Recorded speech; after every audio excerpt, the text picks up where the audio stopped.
Eu vejo um movimento aí também que foi justamente o de a Betina ela é o rosto ali da empresa. Porém, desde o início a gente tinha uma preocupação muito grande também em criar outros canais de aquisição, criar outras formas de distribuição que não dependessem apenas, única e exclusivamente da imagem dela. Então a imagem dela, evidentemente, continua sendo importante também. Porém, a gente precisava encontrar outros caminhos para isso, até por uma questão de diluição de risco também. A gente conhece vários casos de experts no mercado que, de fato, não se prepararam para esse tipo de movimento, que, de fato, apostaram por muito tempo na própria imagem, colheram, evidentemente, muitos frutos por bastante tempo, porém, as coisas começaram a cair porque todo expert, enfim, no final das contas, tem um ciclo ali, né? Um período de... um ciclo de vida, no final das contas, né? E a gente já vem preparando esse terreno desde o princípio. Então, é uma coisa que a gente, é um movimento que a gente vem fazendo de várias frentes diferentes, como o Iago trouxe, de diversos, seja através de diversos produtos, diferentes modelos, enfim. Eu vejo que além dessas questões que o Iago e o Rodrigo trouxeram, tem uma coisa que impulsionou isso, essa é um movimento de amadurecimento, né, da empresa. E eu acho que passa muito por um movimento de amadurecimento da própria Betina. Ela ela está sempre pregando liberdade. Isso é um valor, não é um bordão assim, né, para campanhas, tal. Isso é um valor dela. Isso é quem convive com ela, quem conhece ela sabe que isso é próprio dela. E eu acho que esse desejo por liberdade, acho que esse desejo por liberdade foi um dos motivadores que fez com que ela tivesse essa visão de longo prazo, né, de que ela precisava de uma empresa estruturada para que ela tivesse liberdade e a empresa não dependesse 100% dela.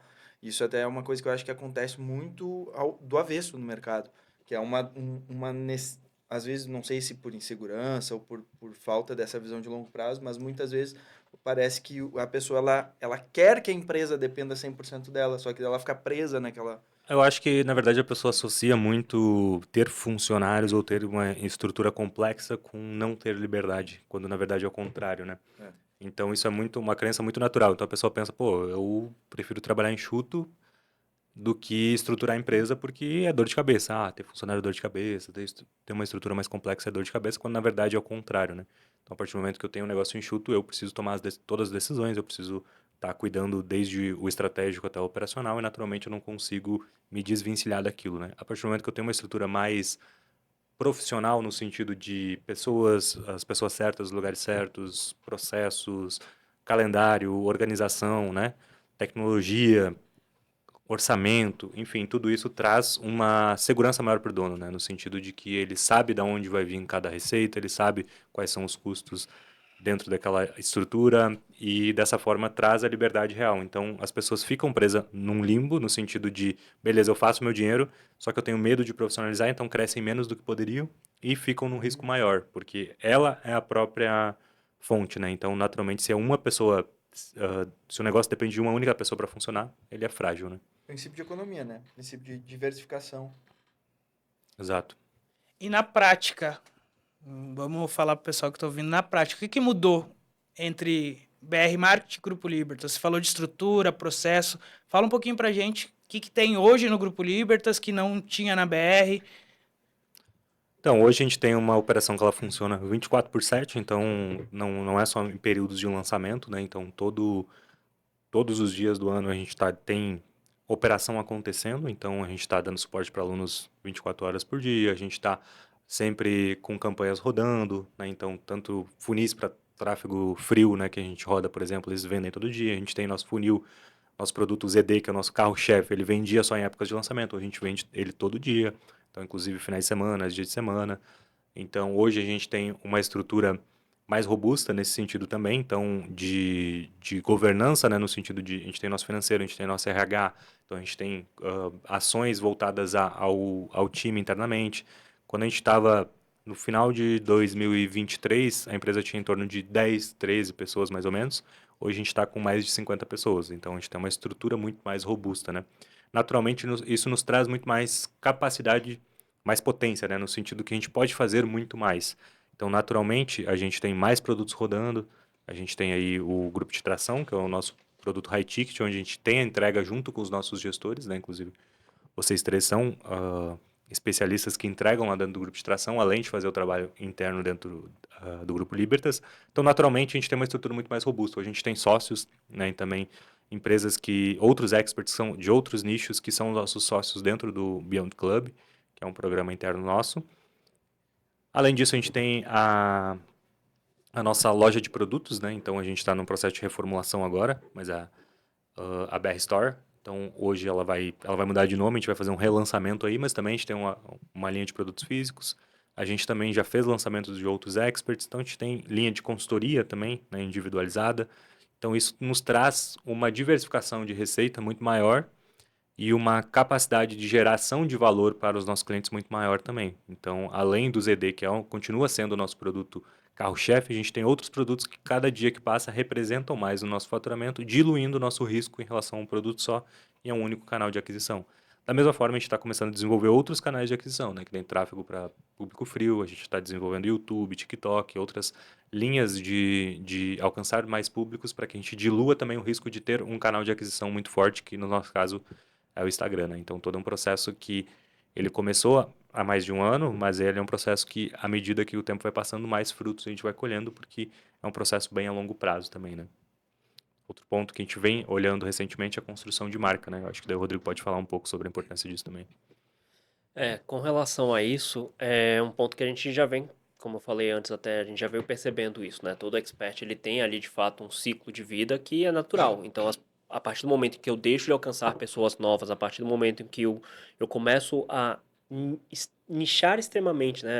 Super nichar, digamos assim, a minha comunicação, eu vou começando a perder relevância cada vez mais. Beleza, eu posso ganhar uma relevância no nicho, mas se eu quero crescer, de fato, eu tenho que expandir essa minha audiência. Eu tenho cada vez mais falar com pessoas novas, pessoas que não me conhecem, enfim.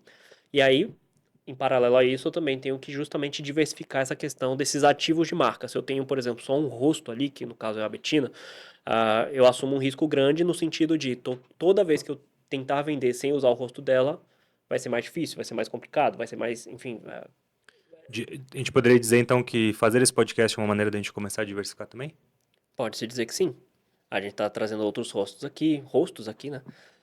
Estamos, enfim, apresentando os bastidores da empresa, como a gente toma a decisão aqui, enfim, todo o nosso racional, toda a forma que a gente pensa também.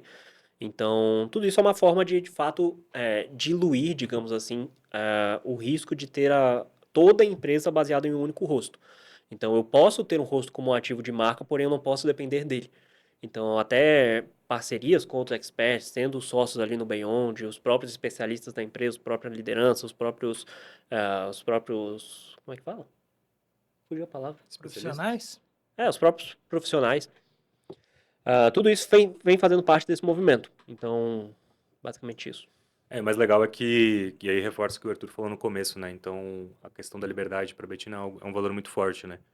Então, o fato dela incentivar justamente a exploração desses novos canais de aquisição a partir de pessoas internas da empresa reforça muito isso e mostra também que o ego fica de lado, né? Então, tem muita gente que tem vontade de despersonificar, mas a partir do momento que enxerga outras pessoas representando a empresa, acaba deixando que o ego do expert acaba interferindo no resultado que é necessário ser feito, né? Então, quando a gente tem um negócio que é pautado no rosto, ele é muito bom por vários motivos. A gente tem muita velocidade de crescimento, a gente consegue criar comunidade ao redor com mais facilidade, a gente consegue, inclusive, crescer mais rapidamente, porque gera audiência de uma forma mais rápida, né? Quando tem um rosto ali. Porém, ele também tem seus contras, né? Que é justamente esse limite de crescimento. Então, uma marca, ela vai sempre ser maior do que uma única pessoa. E aí, quando a gente fala enfim, tem inúmeros exemplos aí. Acho que a Apple é um exemplo que ele é um equilíbrio muito próximo entre a marca e a força do fundador, né? Mas mesmo assim a marca é maior no longo prazo. E ela tem um alcance maior, né? Então, é importante a gente começar a ter essas diversificações, não só de rostos, mas de canais e de campanhas e a marca do próprio Libertas, né? Que a gente tem o pássaro ali, a gente tem a marca da própria empresa também ganhar valor para que isso diversifique os canais de aquisição e dilua o risco. No fundo, é uma construção de ativos. Você está construindo ativos para sua marca. Então, se você tem ativos, principalmente que não dependem do rosto de uma pessoa, você está agregando valor àquilo. Porque dentro disso ainda tem um outro problema, que é justamente aquele papel em que o expert ele divide entre rosto da marca e gestor da empresa. Uhum. Então, isso aí já é um outro É, buraco e são dois papéis bizarro. extremamente importantes, extremamente difíceis, né? Então, inclusive, chega a ser arrogante da parte do expert achar que consegue fazer as duas coisas, porque acaba sendo o próprio gargalo, né? Então, não vai fazer nenhuma bem feito. E a gente vê isso acontecer muito no mercado, né? Então, é muito importante ter essa humildade de entender qual é o seu papel e onde que tem tá suas melhores habilidades para que explore essas melhores habilidades, esses melhores valores, né?